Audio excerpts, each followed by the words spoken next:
মেহে সে সময় কোনোভাবে বুঝিয়ে সুঝিয়ে রামসাকে খাবার খাইয়ে বেরিয়ে আসে তার ঘর থেকে। এরপর সবাইকে একসঙ্গে খাবার টেবিলে ডেকে খাবার খাওয়ানোর চেষ্টা করে। তারপর মেহের নিজের কথা জোরে সবাইকে খাবার খাইয়ে দেয়। এছাড়া তাদের বোঝ দেওয়ার মতো আর কিছু নেই মেহেরের কাছে। সবাই মেহেরের কথা একটু হলেও খাবার খেয়ে নেয়। শুধু নিশান ভার্সিটি শেষে করে বাড়ি থেকে ভার্সিটি।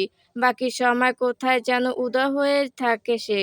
আজ কয়টা দিন হলো তাকে খাবার খেতে দেখা যায়নি।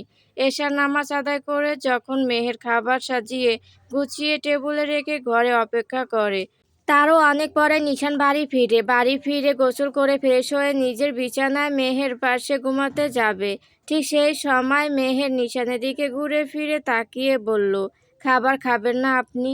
নিশান মেহেরের দিকে তাকিয়ে উল্টো সে নিজে আবার বলল, তুমি খেয়েছো? মেহের নিশানের চোখের দিকে তাকিয়ে আবার নিজের চোখ নিচু করে নিল। নিশান বুঝতে পারল মেহেরও সারাদিন খাবার খায়নি। তাই আর কোনো প্রশ্ন সে করল না। বালিশের উপর রাখা মেহেরের হাতকে নিশান নিজের আঙুলে মুঠিয়ে নিল। তার সঙ্গে সে বলল, জানো মেরি জান, মানুষ শক্ত হয়ে থাকার বান্দর তো একটা সময় গিয়ে ক্লান্তি এসে ধরে।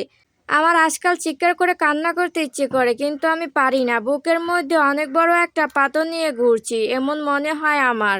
মেহের এই প্রথমবার নিজের আগ্রহ নিয়ে নিশানের বুকে একপাশে নিজের হাতে নিয়ে এগিয়ে রেখে বলল, নিজের মনে কষ্টগুলো কখনো কাউকে শোনাবেন না?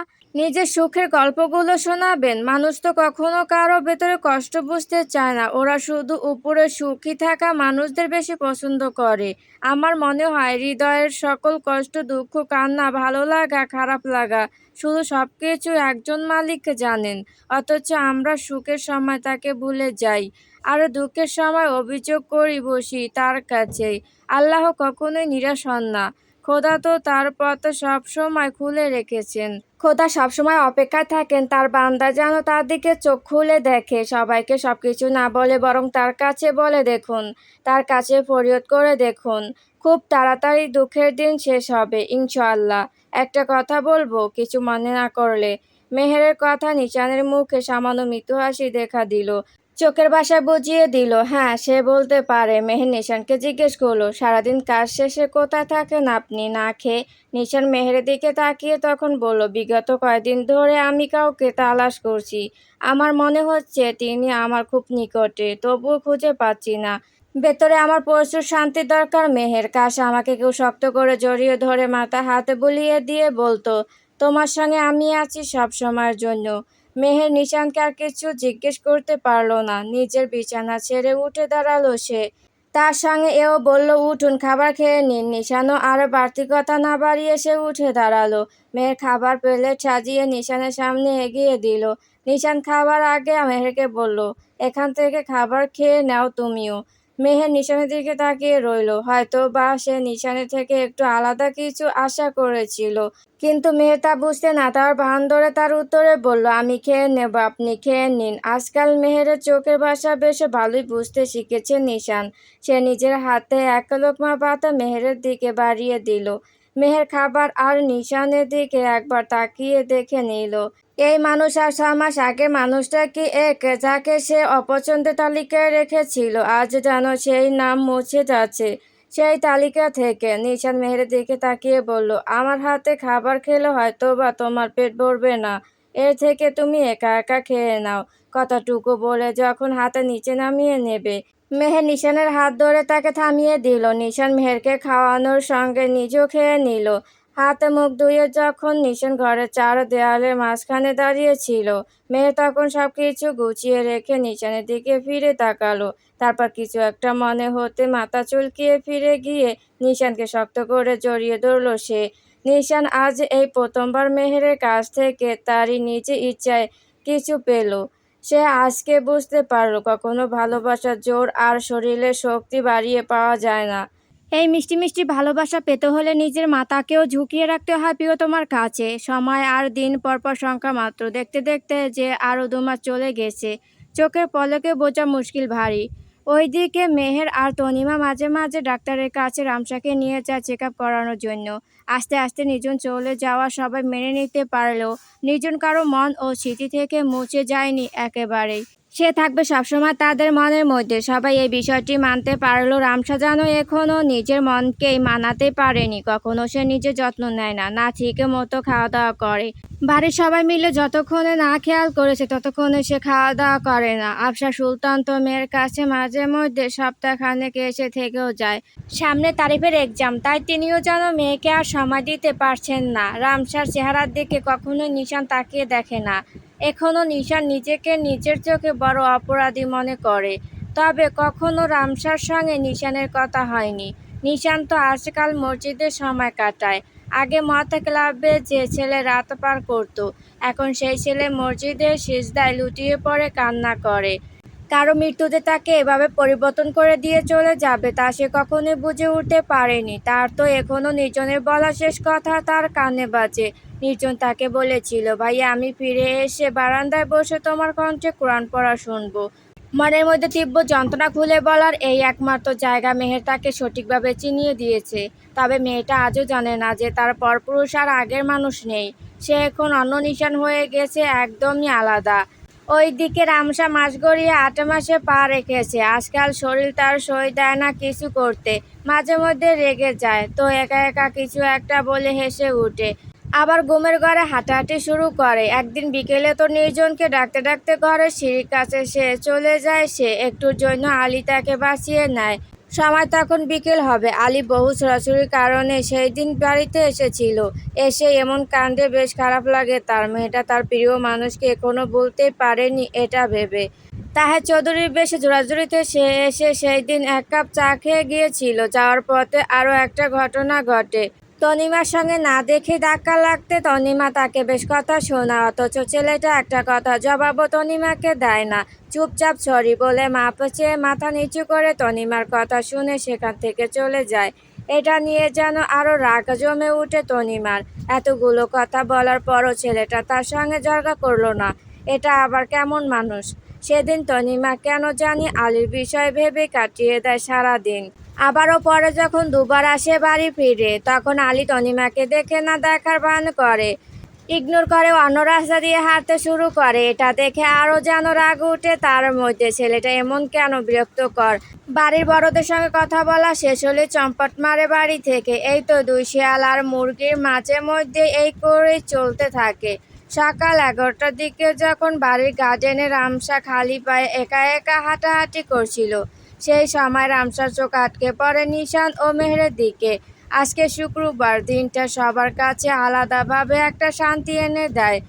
আজকাল নিশান নিচের ভার্সিটির পাশাপাশি পারিবারিক ব্যবসার দিকেও নজর দিতে শুরু করছে। এই নিয়ে তার ওপর দিয়ে বেশ চাপও চলছে। অফিসে তাকে আলাদাভাবে কাজ দেখতে হয়। নির্জন সঙ্গে থাকলে সেই তো বাবার ব্যবসার দিকে নজর দিত, নির্জন সব কিছু সামলে নিত। কখনোই নির্জন এত চাপের মধ্যে থেকেও অভিযোগ করতো না। কত চিন্তামুক্ত ছিল নিশান। আজকে কেন জানি নির্জনের ফাঁকা জায়গা অনুভব করতে পারছে সে। ভাই থাকলে কতটা উপকারিতা হয় তার। প্রতিটি পদে পদে সে নির্জনকে মিস করে। তার হাসি মুখ চোখের সামনে ভেসে ওঠে। আজকে মেহেরও ভার্সিটি ছিল না, তার সঙ্গে নিশানেরও একই। তাই নিশান অফিসের জন্য তৈরি হয়ে বাইরে দাঁড়িয়ে আছে কিছু একটা অপেক্ষায়। আগে যেমন নির্জন দাঁড়িয়ে থাকতো রামসার জন্য, দূর থেকে তাদের দেখে রামসার চোখে যেন সেই নিজেকে আর নির্জনকে দেখছে। একটু অপেক্ষার পর মেহের একটা টিফিন বক্সে নিয়ে ছুটে এসে হাসতে হাসতে নিশানের ব্যাগে ভরে দিল। তা দেখে নিশানের মুখে মৃদু হাসি ফুটে উঠল। একটু পর নিশান মেহের কপালে একটা চুমু দিয়ে গাড়িতে উঠে বসে পড়ল। মেহের দূর থেকে লজ্জায় এদিক ওদিক তাকাতেই তার নজর রামসার দিকে আটকে গেল। সে রামসাকে তার দিকে তাকিয়ে থাকতে দেখে তার কাছে যেতে শুরু করলো। রামসা জানে বহু কষ্টে নিজের বাবার অফিসে নিশান কাজ করতে রাজি হয়েছে। অনেকবার তো চেঁচিয়ে বলেও উঠেছিল, আমি কখনোই আমার ভাইয়ের জায়গা নিতে পারবো না। এমন চিৎকার শুনে রামসা সবার সামনে বেরিয়ে আসতে সবাই আবার আগের মতো স্বাভাবিকভাবে চুপ হয়ে গিয়েছিল।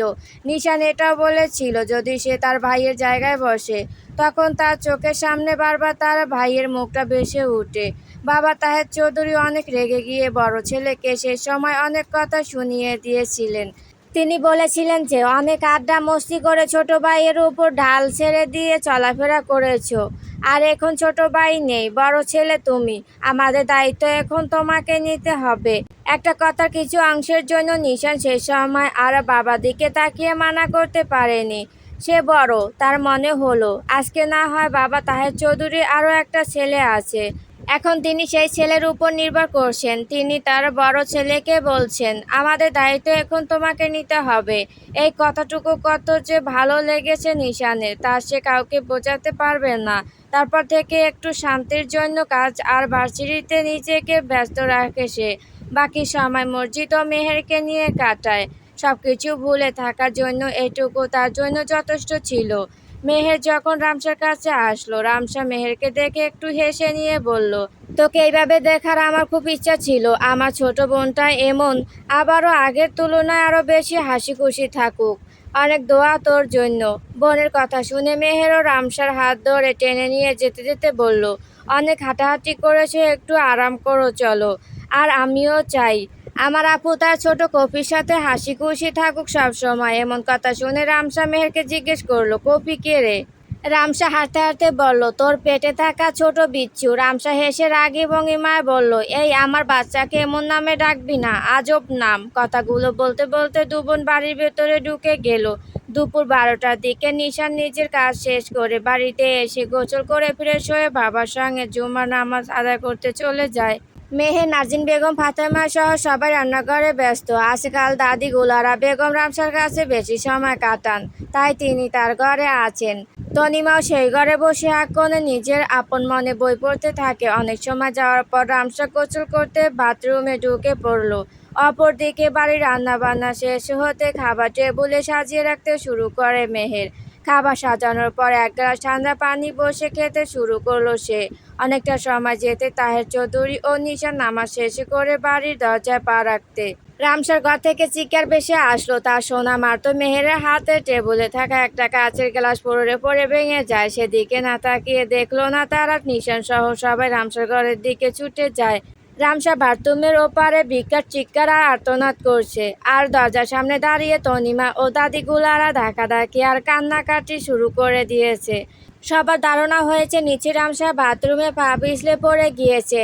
নিশান অনেক সময় ধাক্কানোর পর যখন দরজা খুলল না, তখন দরজা ভেঙে ফেলার সিদ্ধান্ত নেয়। কিন্তু মেহের নিষেধ করে, যদি রামসা দরজার কাছাকাছি থাকে তাহলে তাকে আঘাত লাগতে পারে। ঠান্ডা মাথা যেন তারা কিছু করে। অপরদিকে নাজিন বেগম এসব কিছু দেখে নিজের কপাল চাপড়াতে শুরু করে।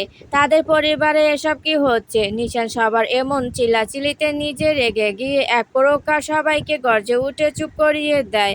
একটু পর সবাই চুপ হতে নিশান দরজা কান লাগিয়ে দিয়ে রামসাকে ডেকে বলে, রামসা, আমার কথা শুনতে পারছো?